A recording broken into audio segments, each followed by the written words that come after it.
Greetings, YouTube.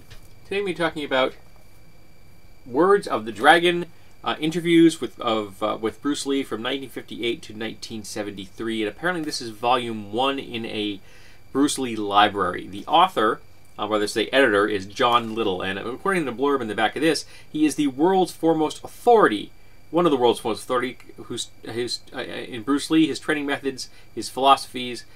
He is the only person who has ever been authorized to review the entirety of Lee's personal notes, sketches, and reading annotations. He is the associated publisher of the Bruce Lee magazine, which I did not know existed, and managing editor of Knowing Is Enough, the official newsletter for the Junfan Jeet Kune Do Nucleus, which is Jeet Kune Do is Bruce Lee's version of Kung Fu, or Gung Fu. And he is the author of The Warrior Within: The Philosophies of Bruce Lee. Now, I'd like to actually read that, because you don't actually really get his voice a whole lot in this book, because it's other people's articles. Now, one of the things I liked about this, and even though I'm reading a collection of articles, is at the end of each chapter, Mr. Little corrects everything the journalists got wrong. And this just goes back to wonderful proof that the world has been full of crappy journalists forever. That this is not a new phenomenon. My wife's a journalist. She has a degree in journalism. She has won an award for journalism. She used to work for a daily newspaper. She's worked for a weekly newspaper. She has worked as a technical writer. Okay? She no longer works in that field, but I have a really good foundation in journalism. These are some crap journalists. Okay, now some of them I can cut them some slack because they're writing short form pieces, and a lot of times there's a newspaper in New Hampshire where they require their journalists to put out 5 friggin' stories a day, all like 500 words. Now that's really hard to do. So the fact that short form articles don't get everything right, I can cut up some slack. But there's some long form pieces in here that took weeks of writing to do. And they're just as bad when it comes to getting things right. Now, you do get a sense of Bruce Lee's words coming through, because it's his interviews. And I have actually read, and I actually had the one video interview that survives in the world today with Bruce Lee I've seen. It was a long time ago, though. I would like to get another copy of that and look at it again. I'd like to see it now that I know more about the man. And I've seen his films, though I think I only own 1 or 2 in my collection. I haven't watched them in years. I need to do that. But you do get a really good sense of him in a contemporary sense. Like, you're reading him at that time of his life. And things popped out that I never really noticed before about Bruce Lee. For example, he perpetuated a lot of negative racial stereotypes about the Chinese. He cracked a lot of jokes at the Chinese expense. Viciously racist jokes about his own people. Now, maybe you could say, okay, it was the times. It was the 60s and it was the early 70s. I still don't think it was excused. He should have been excused. And he also perpetuated some rather significant sexism. He was raised in a traditional Chinese structure, maybe a little more liberal because it was Hong Kong as opposed to mainland China. Yeah, I know they're attached, but I'm like, it's not he wasn't immersed in the Chinese culture of China itself. He was in Hong Kong, which is a little more cosmopolitan, a lot more European influences.